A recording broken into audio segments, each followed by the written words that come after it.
الله أكبر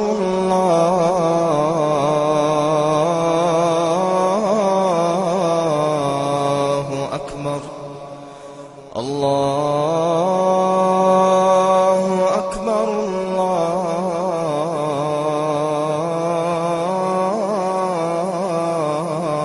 الله أكبر.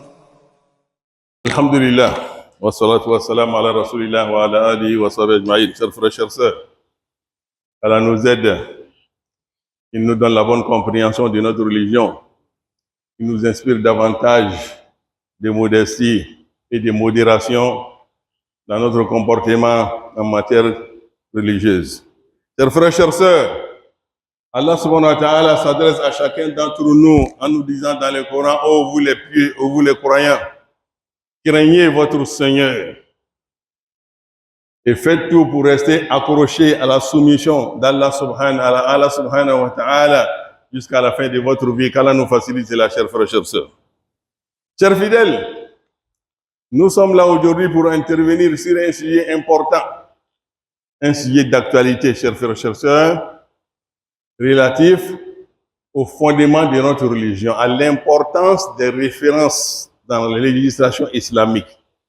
La législation, la loi islamique là, a des fondements. Se référer à ces fondements-là regorge beaucoup d'importance, chers frères, chers sœurs. C'est là la question du jour. D'abord, quels sont les fondements juridiques de notre religion? Le premier fondement de notre religion, c'est le Coran.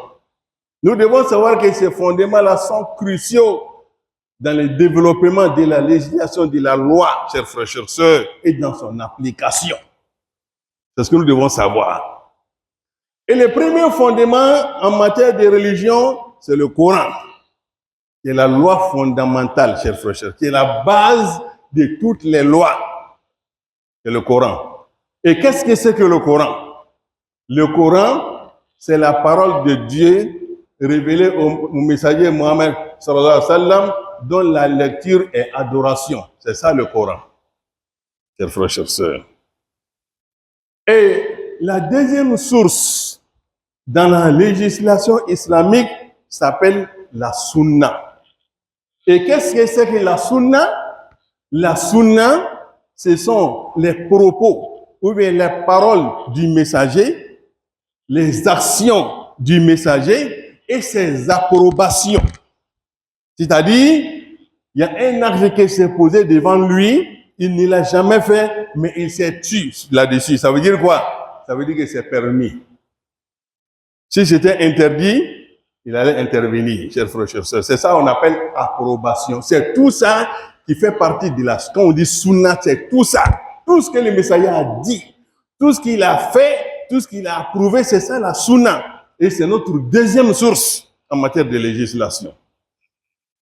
Et la troisième source en matière de législation, c'est ce qu'on appelle al-ijma', le consensus, qui consiste à ce que les ulama, les érudits de la communauté des messagers Mohammed sallam se réunissent et donnent un accord sur une question religieuse dans une époque donnée.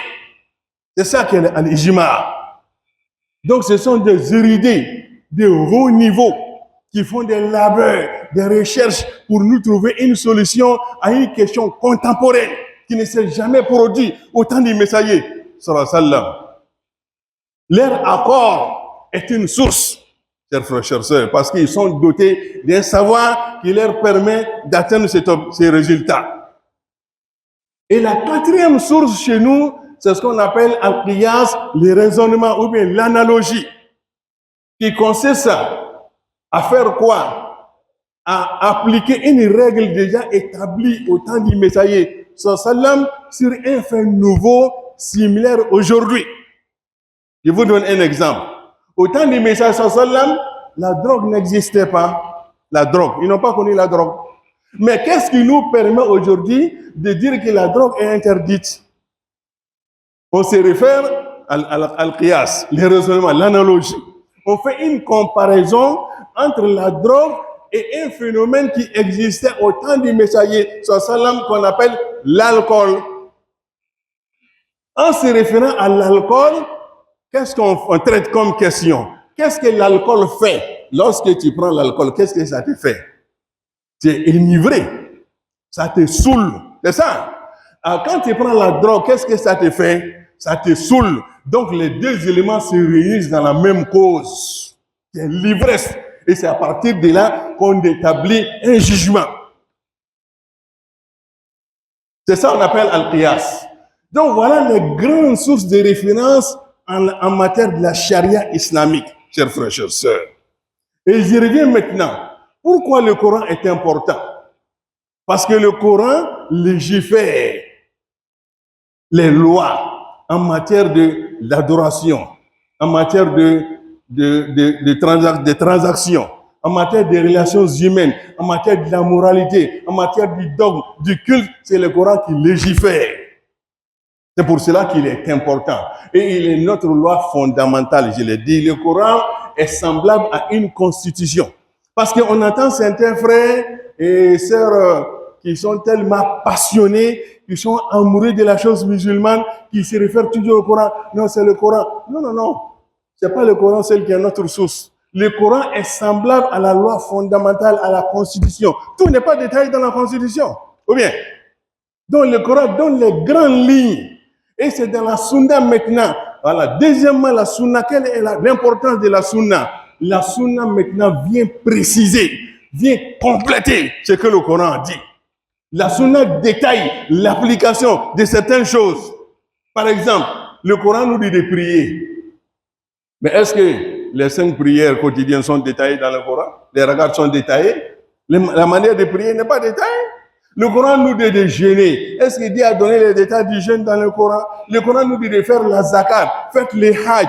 Est-ce que les détails du hajj sont... Non! C'est la sunna qui nous détaille. C'est pour cela que le messager, c'est lui-même. Quand il se met devant nous pour prier, il dit, regardez-moi. Donc, la sunna, le messager, c'est la traduction physique du Coran. C'est ça la sunna. Donc, on ne peut pas se focaliser seulement sur le Coran au détriment de la sunna. Non. Celui qui ne reconnaît pas la sunna est un infidèle, un mécréant. Parce que Dieu nous dit,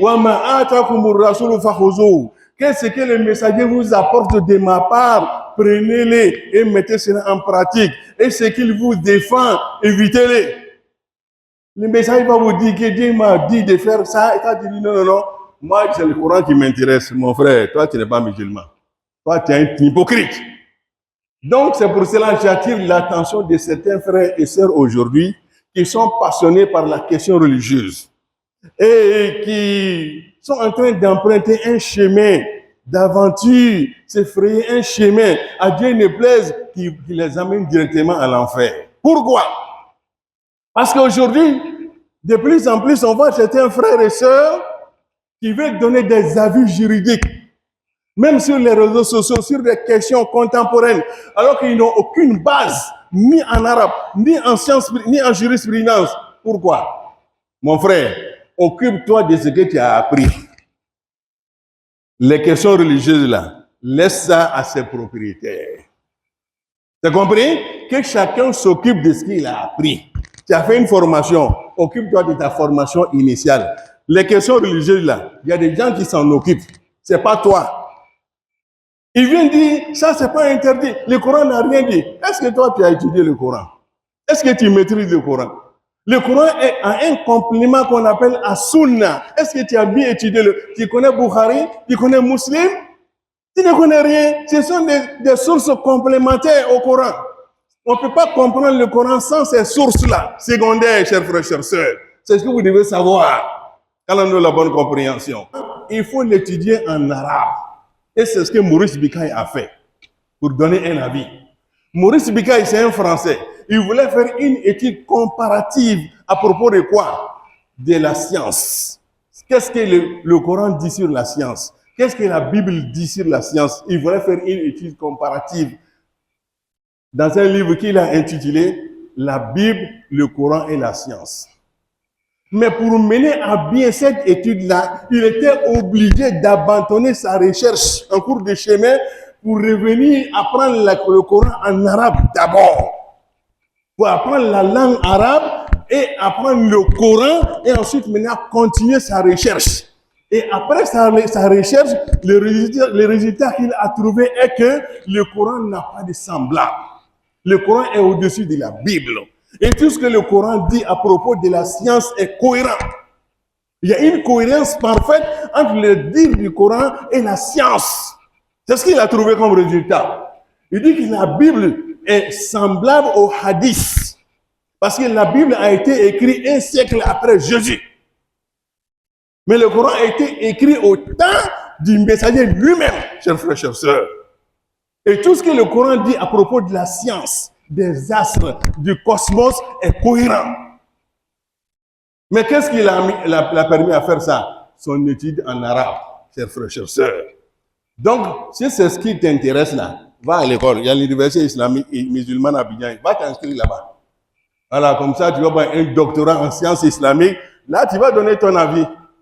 Mais dans le cas contraire, mon frère, occupe-toi de ce que tu connais. Il y en a qui viennent dire, oui, il ne dit aucunement dans le Coran que la femme ne doit se voiler, que le voile est obligatoire. Non, ce n'est écrit nullement dans le... Est-ce que toi, tu as fait une étude approfondie dans le Coran pour avoir des choses, pour faire des chétans, des raisonnements? Donc, mon frère, fais attention. Et il y en a, et tout ça pourquoi? Pour se faire plaisir, pour faire plaisir à certaines personnes. Ils veulent faciliter l'islam. L'islam est déjà facile. Tu as compris? Voilà. Ils veulent rendre l'islam facile, il faut simplifier les choses, il faut rendre facile les choses. Mon frère, ce n'est pas ta propriété, c'est Dieu. C'est la propriété de Dieu. Et puis, d'ailleurs, ce qui fait la spécificité d'une religion, ce sont les interdits. Tu as vu une religion où il n'y a pas d'interdit? Toi, tu as vu une religion où il n'y a pas d'interdit? Hein? C'est le fait de se battre pour s'abstenir, de pratiquer les interdits. C'est ce qui nous permet d'accéder au paradis. Le combat que nous menons quotidiennement face aux interdits, là, c'est ce qui nous permet d'aller au paradis. Si tu ne sais pas, je vais te dire ça. Donc, il ne faut pas venir dire non, il faut faciliter. Oui, oui, il y a des choses faciles, mais il y a aussi qui sont difficiles. Voilà, il faut prendre ça comme ça. Et puis, ce n'est pas ton affaire. Il faut laisser ça à ses propriétaires, il faut laisser ça à ses propriétaires. Et ils sont là pour traiter les questions. Allons dire, Inch'Allah, dans la bonne compréhension. Et ils disent là pour attirer votre attention. Pour dire que si vous ne faites pas attention, vous êtes en train de vous frayer un chemin qui vous mène directement dans l'enfer. À Dieu ne plaise. Qu'Allah nous en garde, qu'Allah nous éloigne de l'enfer, chers frères, chers sœurs, qu'Allah nous donne la bonne compréhension de notre religion, qu'Allah nous donne la modestie et la modération dans nos propos, et l'humilité surtout, chers frères, chers sœurs. C'est ça le plus important. اللهم أحسن عاقبتنا في الأمور كلها وأجرنا من خزي الدنيا وعذاب الآخرة بدوام العافية وحسن الخاتمة إنك قريب مجيب الدعوات يا رب العالمين وصل اللهم على سيدنا محمد النبي وعلى آله وصحبه أجمعين سبحان ربك رب العزة عما يصفون وسلام على المرسلين والحمد لله رب العالمين.